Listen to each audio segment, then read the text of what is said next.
국군의 브리핑을 하도록 하겠습니다. 윤석열 대통령은 국정보다 측근 챙기기에 바빴습니까? 언론 보도를 통해 윤석열 대통령이 총선 출마를 고집하는 김기현 전 대표에게 격려했고 결국 김기현 전 대표의 대표직 사퇴로 일단락된 것으로 알려졌습니다. 또한 대통령은 네덜란드 출국 전날 김 전 대표를 직접 만난 데 이어 국빈 방문 중에도 전화를 걸어 불출마를 거듭 압박한 것으로 드러났습니다. 장제원 의원의 불출마서는 김기현 전 대표의 사퇴가 백의종군 기득권 포기로 포장되었지만 실상은 대통령의 당무 개입, 공천 개입이었다니 경악을 금치 못하겠습니다. 민주화 이후 자기 사람들을 챙기기 위해 이렇게 노골적으로 당무에 개입했던 대통령이 있었는지 묻지 않을 수 없습니다. 이준석 전 대표를 쫓아낸 것도 그 자리에 김기현 전 대표를 앉혔다가 다시 몰아낸 것도 모두 국민의힘을 자신의 뜻대로 움직이려는 윤석열 대통령이었습니다.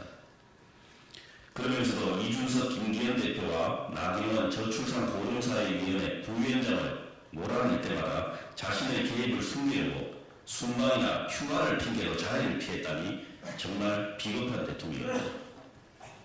윤석열 대통령은 불법적인 당무 개입, 공천 개입을 숨기기 위해 알리바이를 만들려고 했습니까? 국민께서 수직적 당정 관계를 바로잡고 대통령의 국정 기조를 바꾸라고 명령하니 반성과 혁신 코스프레로 국민을 운동하며 여당을 떡 주무르듯 하고 있었습니다. 새로 들었을 비대위도 보나마나 윤심 비대위가 될 것이고 윤핵관이 빠진 자리는 용핵관이나 윤핵검으로 메울 것이 불보듯 뻔합니다. 대통령은 국정보다 측근을 챙기기 위해 불법적인 당무 개입마저 자행했다는 말입니까? 윤석열 대통령은 국민의 인내심을 어디까지 시험하려고 합니까? 윤석열 대통령의 당무 개입, 공천 개입은 준엄한 심판을 받을 것임을 엄중히 경고합니다. 윤석열 대통령의 순방 외교는 포장만 영업사원이고 실상은 나라님 행차였습니까? 윤석열 대통령은 이번 국빈 방문을 열흘 앞두고 네덜란드 정부가 우리나라 주재 대사를 불러 의전 문제로 항의한 사실이 뒤늦게 밝혀졌습니다. 우리 정부가 얼마나 무리한 요구를 했으면 네덜란드 정부가 이례적으로 대사를 초치해 불만을 표했겠습니까?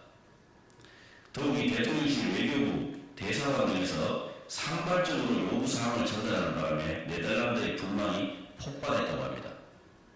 대통령실, 외교부, 대사관이 충성경쟁이라도 벌인 것입니까? 윤석열 대통령의 순방 외교는 포장만 영업사원이고 실상은 나라님 행차였습니까?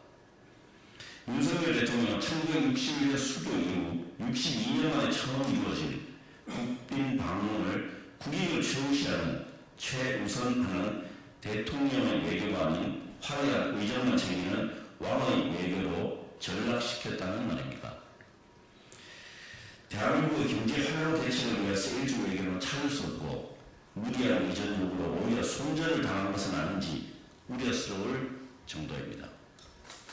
윤석열 대통령 이제 그만 왕의 외교를 멈추십시오. 국민을 위한 영업사원으로 자세를 낮추고 대한민국 경제를 살리는 일에만 몰두하십시오. 이상입니다.